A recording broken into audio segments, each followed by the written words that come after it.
Bonsoir à toutes et à tous. Donc je vais m'exprimer en tant qu'insoumise et vous dire ce qu'on fait depuis 4 ans dans les quartiers de logements sociaux à Gap. Nous sommes aux côtés des locataires qui luttent contre l'OPH pour l'amélioration de leurs conditions de logement, de leurs conditions de vie dans les quartiers. Il faut avoir conscience que, bien sûr, nous sommes complètement convaincus que la révolution citoyenne peut permettre au peuple de prendre le pouvoir, mais il n'y a pas de révolution citoyenne sans révolution sociale. Dans les mois qui viennent, dans les années qui viennent, comme dans le passé, les luttes sociales sont absolument déterminantes pour changer la vie. Et ce qui se passe là dans les quartiers à Gap depuis 4 ans est une preuve de la mobilisation des habitants dans leur capacité à s'auto-organiser pour résister à l'OPH qui reste complètement sourd à leurs demandes. Alors que les gens souffrent du froid dans des immeubles qui sont de véritables passoires thermiques. Tout à l'heure, Yann, qui est locataire au Cèdre, vous expliquera que l'isolation thermique au Cèdre n'a rien changé pour les gens. Ils ont eu froid tout l'hiver et il vous expliquera pourquoi. Les gens luttent contre un habitat dégradé. Les gens vivent dans des appartements avec des moisissures, avec des cafards. Les gens souffrent des nuisances sonores. Voilà le quotidien des gens. Les gens, en plus, se retrouvent en face de charges qui ne cessent d'augmenter. Charges générales qui sont liées au gardiennage, notamment par le fait qu'on supprime les gardiens pour les remplacer par des sociétés de nettoyage. Et de fait, les charges générales augmentent parce que toutes les charges sont prises sur les locataires. Voilà. Des charges de chauffage, bien sûr, qui augmentent. Et donc, c'est sur toutes ces questions-là que les gens s'organisent et luttent. Et nous croyons à la capacité d'auto-organisation du peuple et nous sommes là pour les accompagner à leur côté, pour les aider à s'organiser. Je vais laisser maintenant la parole à Yann Mathieu, qui est locataire dans le quartier des Cèdres. Alors je vais citer les quartiers parce que parmi nous, il y a justement des gens, des locataires de ces quartiers, les quartiers où on a mené des luttes. Donc c'est le quartier des Cèdres-Cerbourge, c'est le quartier de Moline, c'est le quartier de Beauregard, c'est le quartier de Sainte-Marguerite, c'est le quartier du Forest. Et à tous qui êtes là, Bruno, Annie, Roselyne, Cathy et tous ceux qui ne sont pas là et qui auraient aimé être avec nous ce soir, je leur dis salut. Parce que ces gens-là, aujourd'hui, ils sont à nos côtés. Ces gens-là, aujourd'hui, ont fait la campagne de Mélenchon. Ces gens-là, aujourd'hui, sont avec nous pour faire la campagne de Michel Philippot. Voilà. Donc le lien, si vous voulez, entre la lutte sociale et la lutte politique, il est fait. Je laisse la parole à Yann. Bonsoir tout le monde. Donc oui, Yann, j'étais au Cèdre. Il y en a peut-être parmi vous qui m'ont vu sur DC TV, parce que j'ai interpellé, vu que je faisais une relation avec les OPH par correspondance et qui ne bougeaient pas. Je suis resté 4 ans et demi dans un appartement insalubre. Pour ceux qui ont vu la vidéo, c'est vraiment atroce. Il faut savoir que je suis handicapé, j'ai un seul poumon. Ma femme aussi est handicapée et on a vécu pendant 4 ans et demi dans un taudis. Et à chaque fois, on nous racontait du n'importe quoi. Donc ça a commencé comme ça au départ. Et j'ai décidé donc de me battre avec un avocat, avec l'aide de tout le monde. Et puis aussi de ceux qui sont avec moi au Cèdre. Ce qui se passe, c'est qu'au début, on vous prend de haut, et on ne vous écoute pas et vous n'avez même pas de reconnaissance. Par exemple, là, on a eu du chauffage, on a des VMC, elles ont été mal pensées, donc on prend de l'air froid pour enlever de l'air chaud. On se retrouve avec 5% d'augmentation de loyer, mais par contre, sur la lettre, on vous dit que c'était que 0,42%. Donc là, d'un seul coup, on vous envoie 5%, vous ne comprenez pas pourquoi. Même pas une lettre pour vous expliquer. Quand vous appelez, on vous dit ah ben non, c'est pour embellissement. Et puis après, comme il y a quand même heureusement des lois dans ce pays, on fait des écrits et ils sont obligés de répondre. Et on s'aperçoit que depuis 13 mois ou 16 mois, C'est un accord qui a été passé avec, le préfet de région et qui a autorisé l'augmentation des 5%. Mais ça faisait 16 mois qu'ils étaient au courant. Et on le sait. Pourquoi? Parce que j'ai été voir la présidente de la DIL et qui me dit, monsieur Mathieu, non, ils n'ont pas le droit de faire ça. Et que même elle, présidente de la DIL, elle n'était pas au courant. Donc le fait d'avoir écrit, ils ont été obligés de se justifier. Et c'est là qu'on a appris que ça faisait 16 mois qu'ils savaient déjà qu'ils allaient augmenter les loyers de 5%. On vit dans des logements sociaux, à vocation sociale, avec des handicapés, avec des gens du 3e âge. On nous met une porte de 85 kg ou 80 kg. Comment voulez-vous qu'une personne de 85 ans elle puisse ouvrir ou tenir une porte qui fait ce poids-là? C'est pas possible. On a des interphones qui ont été supprimés. Les interphones, c'est sur le téléphone. Donc ça veut dire que les gens qui sont handicapés, même les gens valides, si l'internet déconne, on ne peut plus sonner chez vous. Donc le facteur ne peut plus amener vos lettres, les livreurs ne peuvent plus livrer, les gens qui sont pour l'assistance aux personnes du 3e âge et au handicap ne peuvent pas venir chez vous.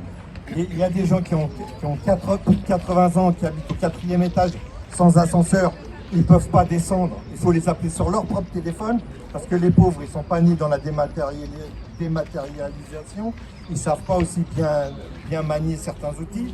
Donc, ils ne savent pas répondre au téléphone, ils n'arrivent pas à comprendre comment ça fonctionne. Et nous, ce qu'on fait au CEDRE, c'est qu'on va faire un collectif. On a dit maintenant, ça suffit.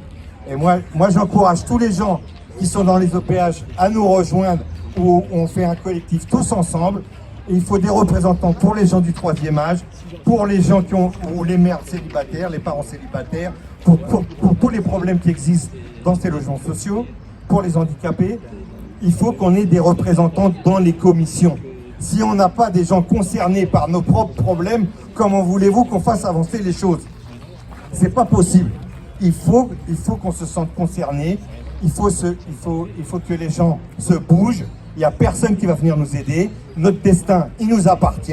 C'est ce qu'ont fait nos grands-parents en 1936. C'est ce qu'ils ont fait après, à la fin de la Deuxième Guerre mondiale, pour la sécurité sociale. Il n'y a personne qui va venir nous prendre par la main pour qu'on arrive à se débrouiller et à s'en sortir tout seul. Donc j'invite tout le monde à se mobiliser et à faire en sorte qu'on se... plus fort ensemble, on arrivera à faire avancer les choses. Voilà, c'est tout ce que j'ai à vous dire. Et on continue. Cette semaine, on a un avocat qui est devenu notre conseiller, qui va venir expliquer aux gens des Cèdres ce qu'il faut faire, qui va expliquer aussi au niveau des charges, parce qu'il y a des choses qui ne vont pas, mais bon, on ne va pas en débattre ici.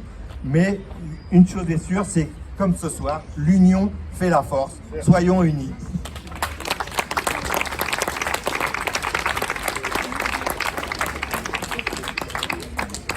Les représentants des partis politiques vont maintenant prendre la parole. Donc vous allez entendre tout d'abord Isabelle David pour Europe Écologie Les Verts, puis Marie-Josée Allemand, représentante du PS, et enfin Sophie Delfino pour le PCF. Merci de les accueillir.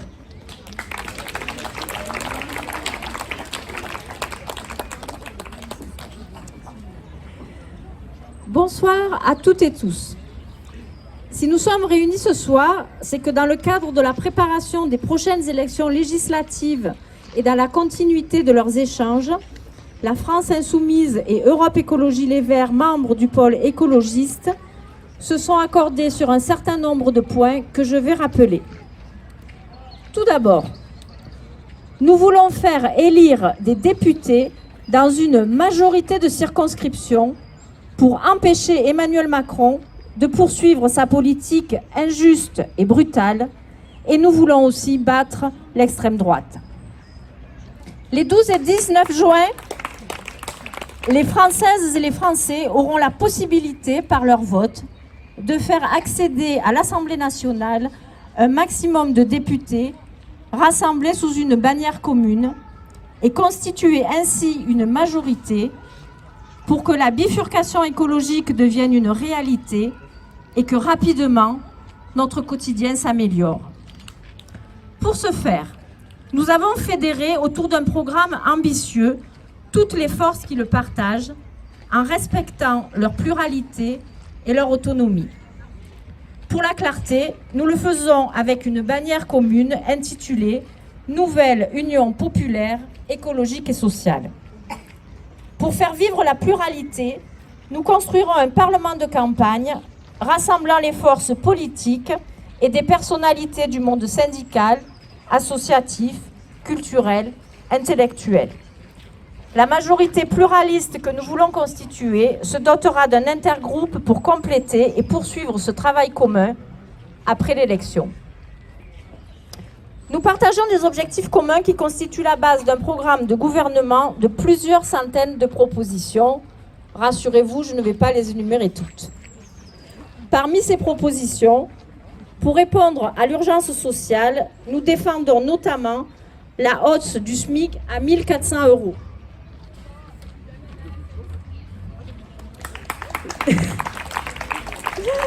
Le retour à la retraite à 60 ans. Pour toutes et tous, la garantie d'autonomie pour les jeunes, le blocage des prix sur les produits de première nécessité et l'éradication de la pauvreté. Pour répondre à l'urgence climatique et environnementale, nous voulons la mise en place d'une véritable planification écologique par l'application d'une règle verte ou d'une règle d'or climatique, c'est-à-dire l'engagement de ne pas prendre plus à la nature que ce qu'elle peut reconstituer et limiter drastiquement les pollutions de tous ordres ainsi que les gaz à effet de serre. À ce titre, les transports en commun doivent répondre aux besoins de toutes les citoyennes et de tous les citoyens et permettre l'égalité des chances pour l'emploi, pour la formation, pour l'accès aux soins. Le report modal est une priorité, particulièrement dans nos territoires ruraux. Une diminution drastique de la consommation d'énergie est impérative. Les carburants fossiles doivent être réservés aux usages impossibles à couvrir par les transports en commun. Concernant le bâtiment et l'agriculture, la guerre qui sévit en Ukraine a mis en évidence l'urgence à sortir de la dépendance aux hydrocarbures, que ce soit pour le chauffage ou la production d'engrais. Des solutions existent, que ce soit pour l'isolation des logements, pour le développement de l'agriculture biologique et le développement de la production d'énergie renouvelable. Pour répondre à l'urgence démocratique, nous sommes favorables à l'instauration d'une 6e République qui en finisse avec le présidentialisme et introduise des droits nouveaux, notamment le référendum d'initiative citoyenne et l'introduction d'une dose de proportionnelle dans les élections. Nous ferons aussi vivre la démocratie au quotidien, tant par l'information et la formation sur les enjeux qui devront être discutés en assemblée locale et dont les avis devront être pris en compte. En Europe, nous voulons en finir avec le credo néolibéral et productiviste de l'Union européenne pour un nouveau projet au service de la construction écologique et sociale. Pays fondateur de l'Union européenne, la France ne peut avoir pour politique ni la sortie de l'Union, ni sa désagrégation, ni la fin de la monnaie unique. Mais, si certaines règles européennes sont un point d'appui, de nombreuses autres sont en décalage, voire en contradiction avec les impératifs de l'urgence écologique et sociale.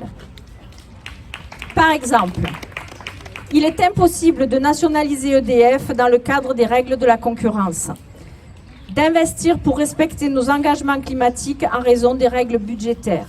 Et les exemples pourraient être encore nombreux. Pour être en capacité d'appliquer notre programme et respecter ainsi le mandat que les Françaises et les Français auront donné à nos élus, il faudra dépasser ces blocages et être prête à désobéir à certaines règles européennes, en particulier économiques et budgétaires, comme le pacte de stabilité et de croissance. Mais cela ne peut se faire que dans le respect de l'état de droit. Et nous ne serons ni les premiers, ni les derniers à le faire, en France comme en Europe, D'autres ont déjà montré le chemin. Par ailleurs, nous combattrons fermement les attaques contre les libertés fondamentales des gouvernements d'extrême droite hongrois et polonais. Enfin, dans un contexte international de tensions et de guerre sur le continent européen, nous continuerons à travailler nos convergences pour trouver les voies et les moyens afin de rétablir la paix, préserver l'intégrité territoriale de tous les pays, entamer des coopérations altermondialistes et agir pour un monde qui respecte les droits humains, la démocratie et lutte contre le dérèglement climatique. Nous nous félicitons que les discussions avec le Parti communiste et le Parti socialiste aient abouti et nous ne doutons pas que cet accord sera efficace pour répondre à l'immense attente de nos concitoyens et de nos concitoyennes en permettant l'élection d'une majorité de députés de la nouvelle Union populaire écologiste et sociale. Et tout particulièrement dans la première circonscription des Hautes-Alpes en élisant Michel Philippot et Mariana Briançon.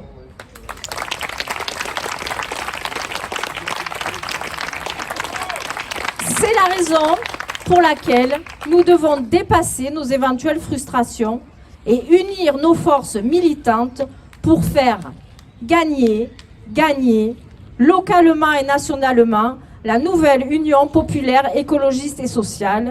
C'est l'engagement que nous prenons ce soir au nom d'Europe Écologie Les Verts 05. Je vous remercie.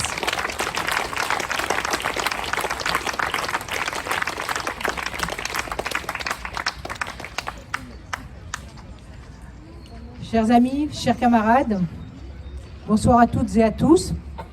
D'abord, permettez-moi de saluer une jeune femme, agricultrice, éleveuse, qui plus est, tu peux t'avancer, qui plus est, a été élue Miss France Agricole 2022 et je tenais particulièrement à la féliciter pour cet honneur qu'elle nous a fait de porter si haut les Hautes-Alpes au niveau national.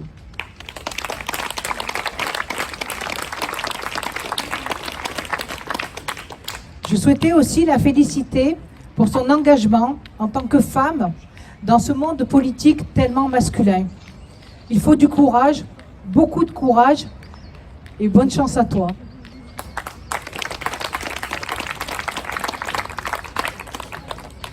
Je tenais aussi à mettre en valeur un petit village au fin fond de la Méouge, le petit village des Our, enclave des Hautes-Alpes dans la Drôme, qui va être à l'honneur pendant toute cette campagne et plus, si affinité, bien sûr.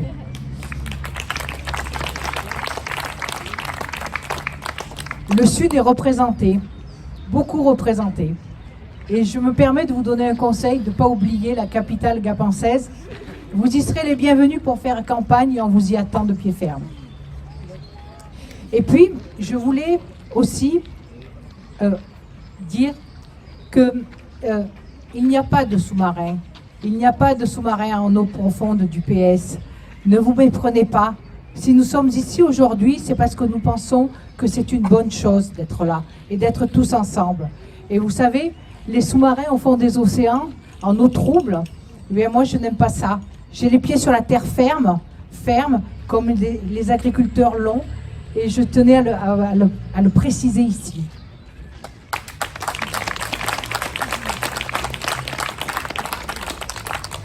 Mais nous allons revenir à cet accord. Nos dirigeants parisiens ont entendu, enfin, ils ont entendu le message du peuple de gauche. Ils nous ont fait un accord. Alors, est-ce que c'est un bon accord pour le PCF?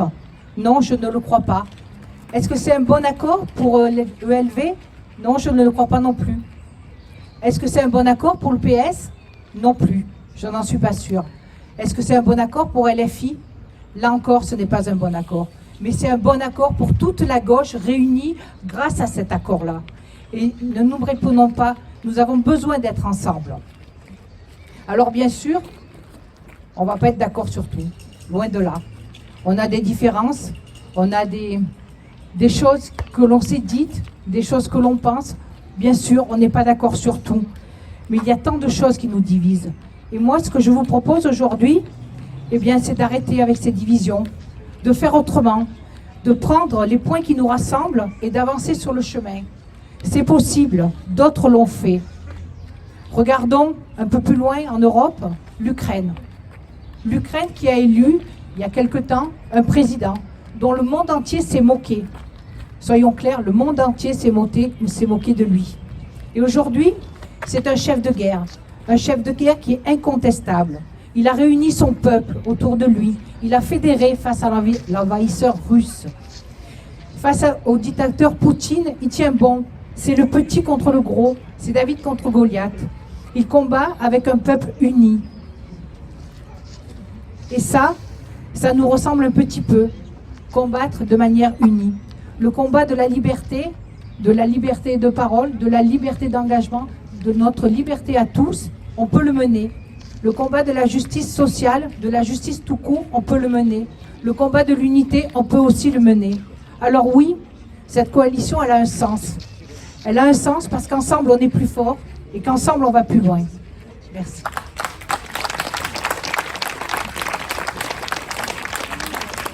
Bonsoir. Chers amis, chers camarades, grâce à la nouvelle Union populaire écologique et sociale, les réformes des jours heureux sont à portée de main. Les communistes sont heureux d'en faire partie. Nous avons la possibilité de battre Macron à l'Assemblée nationale en faisant élire une nouvelle majorité de gauche. C'est un immense espoir qui ne s'était pas produit depuis des années. C'est surtout un espoir pour tous les salariés, les retraités, pour les familles, pour la jeunesse, pour tous ceux qui aspirent au changement depuis des années.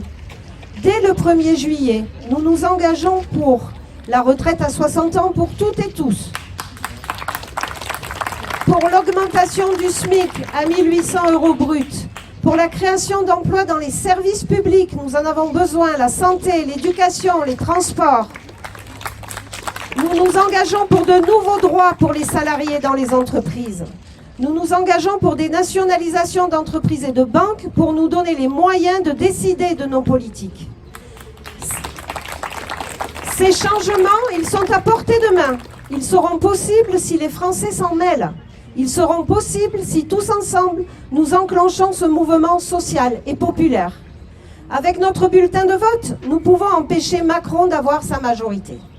Les 12 et 19 juin prochains, nous allons pouvoir lui dire « Fini les cabinets Kinsey et consorts qui se gavent sur le compte de la République. Fini les cadeaux aux plus riches pendant que les salariés et les retraités se serrent la ceinture. Fini l'évasion fiscale qui siphonne les richesses du pays. Fini de baisser les impôts des grands groupes qui licencient et en même temps distribuent des dividendes. Oui, ces changements sont possibles, mais je veux le dire avec sincérité et honnêteté. Un groupe communiste au sein de cette majorité nouvelle est une question d'importance qui se pose à tous. De plus, je veux ajouter qu'aucun changement, je dis bien aucun changement durable et favorable à notre peuple ne sera possible si, au résultat des urnes, ne s'associe pas la nécessité des luttes sociales et syndicales. Toute l'histoire de notre pays en témoigne. 1936, 1968, 1981, sans l'intervention massive et les revendications des travailleurs, rien n'aurait été possible. Dans sa longue histoire, la gauche a été souvent divisée, mais elle a su à plusieurs reprises se rassembler pour répondre politiquement aux attentes populaires. C'est le cas aujourd'hui. Notre rassemblement doit permettre à chaque force politique d'exister sans se nier ni se renier, afin de montrer que sa puissance et sa solidarité résident dans sa diversité et sa spécificité. Merci.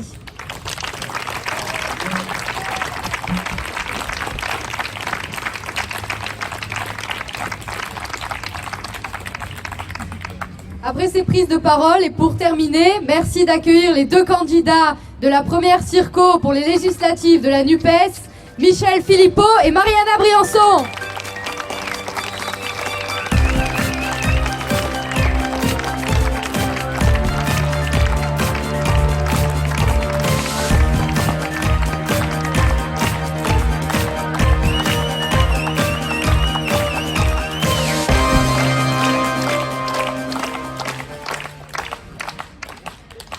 Nous voici le 13 mai à lancer une campagne bien éloignée de celle que je connais chaque jour.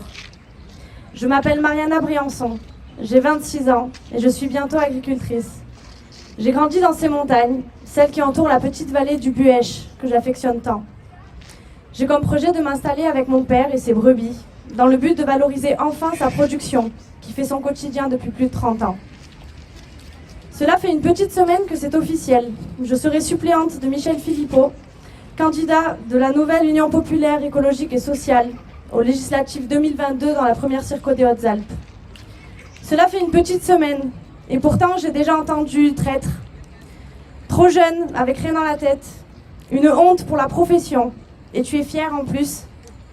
Alors oui, je suis jeune, merci de me le rappeler. Moi qui me voyais approcher de la trentaine en faisant la gueule. Merci de me rappeler que ma vie commence et que je fais partie de l'avenir de la France.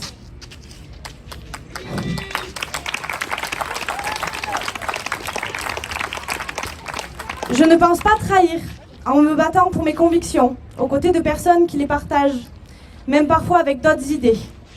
Et je suis persuadée que ce n'est qu'en instaurant un vrai dialogue que nous arriverons ensemble à de vraies solutions. L'agriculture est ma base. Elle représente mes racines, mes repères et mon avenir aussi.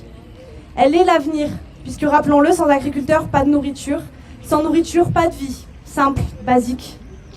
Je n'ai jamais compris comment nous avions pu arriver à dénigrer les personnes qui mettent de la nourriture dans nos assiettes. Mais à force d'épuiser mon énergie, à essayer en vain de répondre à cette question, j'ai essayé de trouver des solutions. J'ai commencé par essayer de valoriser l'image des paysans en France, porter des messages comme je pouvais à mon échelle, sur un petit réseau social pour commencer. Puis j'ai eu la chance de pouvoir porter l'écharpe de Miss France Agricole 2022 et ainsi représenter qui le veut bien dans le monde agricole en essayant de porter quelques petits messages dans les médias dès que l'occasion s'y présentait. Puis suite à un magnifique article dans la Provence, mon nom a été cité dans la revue de presse de France Inter avec cette interrogation. Miss France Agricole 2022 sera-t-elle une Miss de combat? Alors oui, j'accepte la mission. Je serai une Miss de combat et mes combats les voici. Je souhaite profondément une entente, une écoute entre toutes ces personnes qui défendent la nature à leur manière, que ce soit leur métier ou leur passe-temps.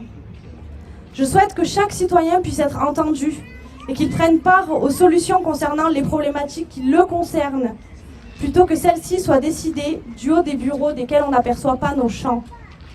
Je souhaite que la ruralité et les métiers paysans soient traités à leur juste valeur, que ce soit dans l'image ou dans le cours des marchés. Je souhaite que le métier d'agriculteur fasse partie des métiers d'avenir, ceux dont on ressentirait le besoin, partout, tout le temps. Et je souhaite que les personnes qui ont alimenté les Français durant toute leur vie puissent la terminer avec de quoi se nourrir.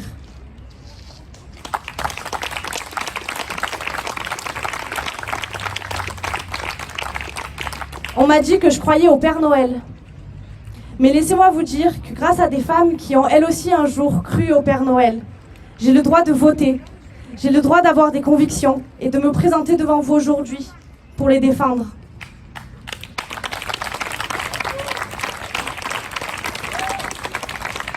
Alors si mon engagement d'aujourd'hui permettra à mon père de pouvoir partir à la retraite sans trop tirer la langue, s'il permet à mes enfants une nourriture saine, française et locale, qui rémunère ses producteurs, alors oui, je me présente. Je m'appelle Mariana Briançon, j'ai 26 ans et je serai une Miss de combat auprès de la nouvelle Union populaire écologique et sociale.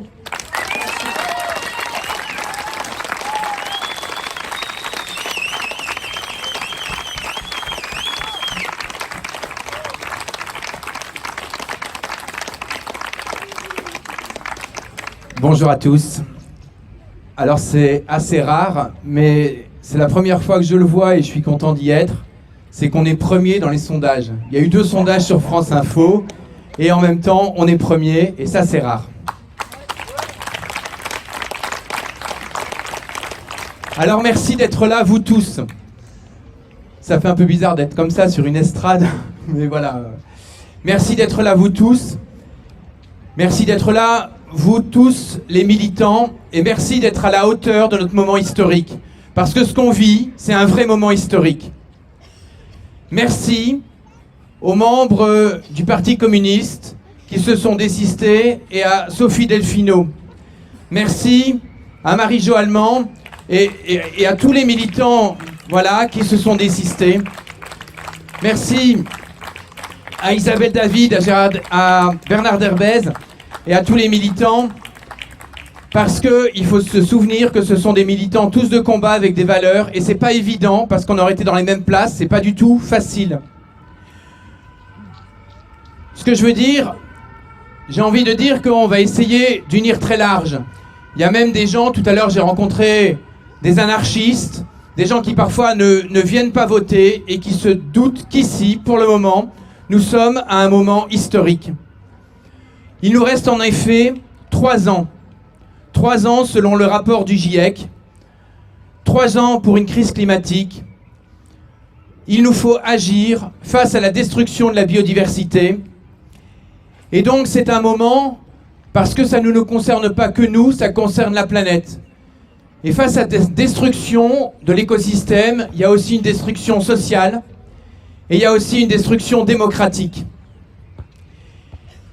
Il faut être à la hauteur du moment, et moi je le dis avec toute humilité, je me sens tout petit devant ça. Et ça m'angoisse parce que il faut absolument pas qu'on laisse la seule alternative à l'extrême droite.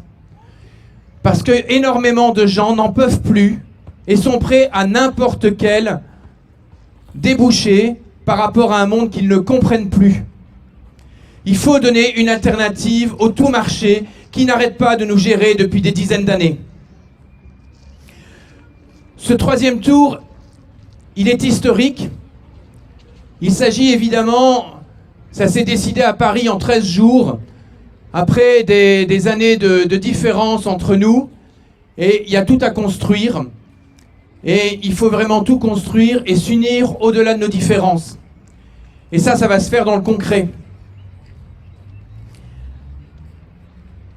Ce 3e tour est historique parce que aussi, je vais vous dire quelque chose, je pense qu'on est majoritaire dans ce pays.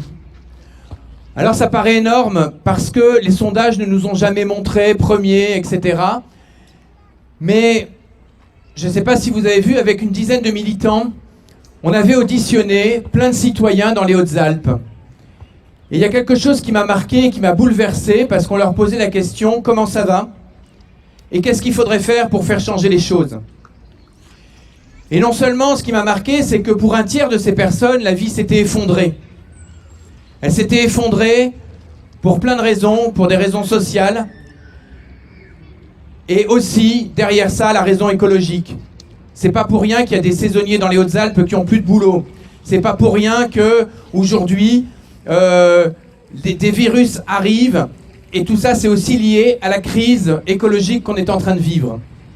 Mais ce qui m'a le plus marqué, c'est que au moins 70% des personnes, quand on leur demandait comment ça va, ils nous disaient ben ça va pas, ou alors moi ça va, mais il y a une crise. Les uns parlaient de la crise démocratique. Je me souviens de cette prof qui nous disait, moi j'en peux plus de savoir 24 heures à l'avance par BFM TV qu'on n'aura pas cours le lendemain. C'était pas spécialement des gens de mon bord, de notre bord à tous. Mais ces gens-là n'en pouvaient plus d'un pouvoir autoritaire. Je me souviens, je vois cette enseignante qui nous dit ça, je vois ce restaurateur qui nous dit, si on m'avait dit au moins 12 heures à l'avance que je devais ne plus ouvrir mon restaurant, j'aurais pas du tout jeté. Or, j'ai du tout jeter. Ça s'est fait sans corps intermédiaire, sans plus rien. Et après, 70% des personnes auditionnées ne parlent pas qu'il faut dégager Macron spécialement, mais n'en peuvent plus d'un régime autoritaire et d'un régime qui décide sans eux. La crise écologique, elle est dans l'angoisse de énormément de personnes. Et je vous dis, c'était les mêmes chiffres. Quand on demandait comment ça va, ben moi j'ai peur pour mes petits-enfants, j'ai peur pour l'avenir, j'ai peur pour le climat. Et 70% des personnes nous disaient, eh bien il y a un truc qui marche plus dans ce pays, c'est le partage des richesses. Comment c'est possible que 5-6 personnes gagnent autant que 20 millions, 30 millions? Et ça, c'était quelque chose qui était majoritaire dans le pays. Donc ce moment est historique parce que comment essayer de renouer cette majorité et de construire quelque chose avec elle, même si, quand on leur demandait qu'est-ce qu'il faut faire, tout le monde n'avait pas la même réponse. Moi, je pense personnellement que face à ces crises, quand on laisse faire le marché, le seul levier, c'est la perte des libertés individuelles. Quand on laisse faire le marché, on l'a vu avec la crise sanitaire, au lieu de restaurer l'hôpital public, eh bien, on confine tout de suite. On prive les libertés individuelles. Et demain, on aura des crises climatiques, on aura d'autres crises, et la perte de liberté individuelle va être le seul levier du marché. À un moment, on a cru résoudre la crise climatique, non pas sur la question des transports, en développant des transports en commun, mais en augmentant uniquement le prix de l'essence, sans avoir proposé aucune alternative. Et on a eu le mouvement des Gilets jaunes dans la rue. Donc tout cela, c'est représentant d'une crise sociale, démocratique et écologique. Et face à tout cela, je pense que la seule solution pour se faire comprendre de nos citoyens, c'est d'écouter, d'écouter et d'écouter les citoyens. Personnellement, c'était un peu encore apolitique, j'avais un pied d'un côté, un pied dans l'autre. J'ai fait des auditions citoyennes dans le monde du bâtiment. L'idée, c'était comment mettre ensemble les besoins de plein de personnes différentes avec l'urgence climatique, puisque le bâtiment, c'est 1/3 des gaz à effet de serre. Alors c'est si on prend la construction, le chauffage dans les bâtiments, donc c'est si on prend vraiment la globalité, quoi. C'est entre 20 et 33 selon comment on chiffre. Et donc j'ai commencé à faire des auditions citoyennes de personnes extrêmement différentes. J'ai auditionné la Fondation pour la Nature et l'Environnement qui m'ont dit tout de suite, il faut arrêter de construire. Aujourd'hui, on artificialise tous les sols et c'est plus possible. Juste derrière, j'ai écouté la Fondation Abbé Pierre qui nous disait il faut construire parce qu'il y a des gens à la rue et parce qu'il y a une précarité énergétique de tellement de personnes. Deux combats extrêmement riches, mais qui à première vue ne pouvaient pas s'entendre. Après, on a écouté des petits entrepreneurs qui nous disaient nous, on n'arrive plus à avoir des marchés parce qu'il y a du travail détaché dans le bâtiment. 51% du travail détaché, c'est dans le bâtiment. Et donc nous, quand on fait des appels d'offres, on a tout d'un coup des personnes qui viennent de Bulgarie et qui travaillent 70 heures semaine et nous, on est en libre concurrence avec eux. Et donc, quelque part, c'est plus possible. On a aussi écouté ces travailleurs détachés qui vivaient de la souffrance et du déracinement chez eux. On a écouté des personnes qui voulaient construire sans gaz à effet de serre, c'est-à-dire avec de la paille de nos agriculteurs, avec du bois de nos forêts, avec de la pierre, avec de la terre. Et on a parallèlement aussi écouté les syndicalistes des cimentiers, des cimenteries, qui vivaient la délocalisation du clinker. Alors je vous dis pas c'était pire que l'union de la gauche. Et quand je vous dis ça, c'est pas pour rire, parce que chacun arrivait avec son combat. Après 2 ans de discussion entre nous, on est arrivé à un programme commun qui permettait de diminuer de 20% des gaz à effet de serre, de créer presque 1 million d'emplois et d'aller dans les combats respectifs des uns et des autres. Et vous avez des cimentiers qui me disaient « Ah putain, moi ça m'intéresse la polymérisation de la terre crue ». Ou ils me disaient « Ah si au lieu de brûler des déchets, nous on pouvait commencer à... Au lieu de les brûler, est-ce qu'on pourrait pas réutiliser plein de choses dans le bâtiment ?» Et inversement, les positions des uns et des autres s'inversaient. Or, pendant des années, face au combat social, démocratique et écologique, on a fait des clans différents et on s'est tapé dessus. Et ce qu'il faut ici aussi, c'est unir notre peuple. Et quand on le fait, eh bien, on réussit énormément de choses. Alors moi, j'ai porté et je veux porter à l'Assemblée ce débat et ce travail qu'on a fait pendant 5 ans avec plus de 700 personnes sur le bâtiment. Mais au niveau des Hautes-Alpes, il y a des combats similaires qui se sont montés. Et je voudrais parler de Mobile Hautes-Alpes, dont là, il y a une des personnes présentes ici. Mais bon, elle peut peut-être être anonyme. Mais j'ai ce matin été écouter Mobile Hautes-Alpes et j'ai été complètement scotché. Ils ont fait le même travail qu'on avait fait d'audition citoyenne pour les Hautes-Alpes, pour la question de la mobilité. Ils ont écouté des gens du secteur économique. Ils ont écouté des personnes, des syndicats. Ils ont travaillé avec des associations, effectivement, parce que le transport, c'est aussi un tiers des gaz à effet de serre. Et ils sont arrivés, avec cette écoute des différentes choses, ils ont auditionné plus de 100 personnes, et il y a même une enquête qui a écouté 1200 ou 1300 personnes, j'ai plus tout à fait les chiffres, et je risque de me faire engueuler parce qu'elle est là, je serais hyper à l'aise si... Mais en fait, ce qu'on remarque dans le sondage qu'elle a sorti, c'est qu'il y a plus de 80% des Hauts-Alpins qui trouvent que c'est vachement intéressant de changer, mais ça leur paraît compliqué. Donc c'est un système à changer ensemble et à créer ensemble. Et c'est cette dynamique d'audition citoyenne que j'espère que Marina pourra porter aussi sur la thématique agricole. Comment on met ensemble, face aux défis climatiques, comment on écoute les besoins des branches professionnelles, comment on écoute les besoins des personnes. Parce que tous les Hauts-Alpins ont besoin de se déplacer, et par contre, on n'a rien créé pour se déplacer autrement. Ici, j'ai pas envie que parler du milieu rural, mais c'est cette même démarche démocratique qu'il faut avoir dans l'enseignement. C'est cette même démarche démocratique qu'on a besoin de partout. Et il s'agit d'unir, pour moi, dans un monde à construire ensemble, les militants démocratiques, les militants sociaux, les militants écologiques, avec tous les gens qui essayent d'inventer un autre monde à leur place, et avec les personnes du cru qui travaillent là-dedans. Moi, dans le monde du bâtiment, j'ai voulu respecter les travailleurs du ciment, les travailleurs du bâtiment classique, quand j'ai travaillé la terre crue, je l'ai travaillé avec des maçons classiques, et ça a été extrêmement intéressant. Et je pense qu'il n'y a aucune révolution écologique dans le monde de l'agriculture qui pourra se faire sans les agriculteurs et sans leur souffrance. Il y en a un par jour qui se suicide. On ne pourra pas faire cette révolution écologique aussi dans le monde du déplacement sans les personnes qui travaillent, sans ces ouvriers qui conduisent les trains, sans toutes les personnes qui travaillent. Et c'est la même chose, cette révolution écologique, sociale, il faudra la mener dans la culture, il faudra la mener dans l'enseignement. Et il est temps qu'on reprenne notre pouvoir à tous. S'écouter, c'est extrêmement important. Alors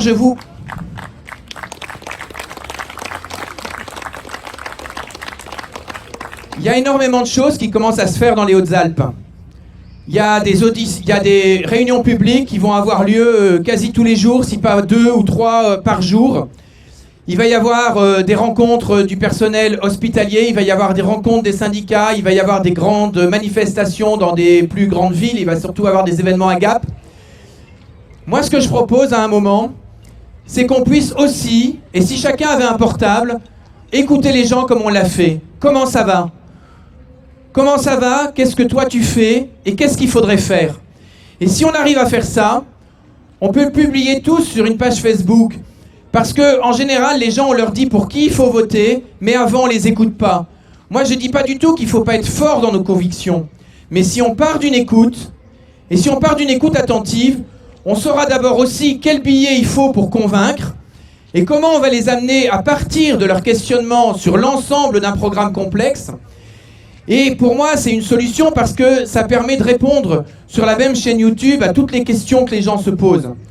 Et si jamais on arrivait à obtenir 100, 200, 300 auditions à chaque fois qu'on fait du porte-à-porte, qu'on fait du tractage, qu'on fait une petite réunion publique dans un village, qu'on fait une grande réunion dans une ville, et qu'on écoute les gens, eh bien je vous dis que les gens comprendront vraiment qu'on est en train de s'occuper de ce quoi ils souffrent, c'est-à-dire cet effondrement démocratique, social et écologique, auquel nous, la NUP, on a une solution et on a un programme. Alors évidemment, nos revendications, c'est le SMIC à 1 400 €. C'est l'allocation d'autonomie pour les jeunes. C'est la cantine bio et gratuite pour tous. C'est le RIC. C'est la planification écologique dans les transports, dans l'agriculture. C'est le rétablissement de l'ISF avec un ISF climatique, évidemment. Mais si nous sommes des centaines à s'écouter les uns les autres, on a déjà aujourd'hui, nous de notre côté, presque 230 personnes qui sont prêtes à agir. Et si on était demain, chacun en trouvait une ou deux en plus. Et si on s'écoutait, on pourrait être encore quelques centaines en plus. Parce que autant le second tour, on y sera, autant il faudra convaincre des gens qui sont parfois loin de nous, et il faudra les écouter. Et donc, je finirai par dire qu'un autre monde est possible et va devenir possible le 12 juin et le 19 juin. Et en plus, il est à construire ensemble.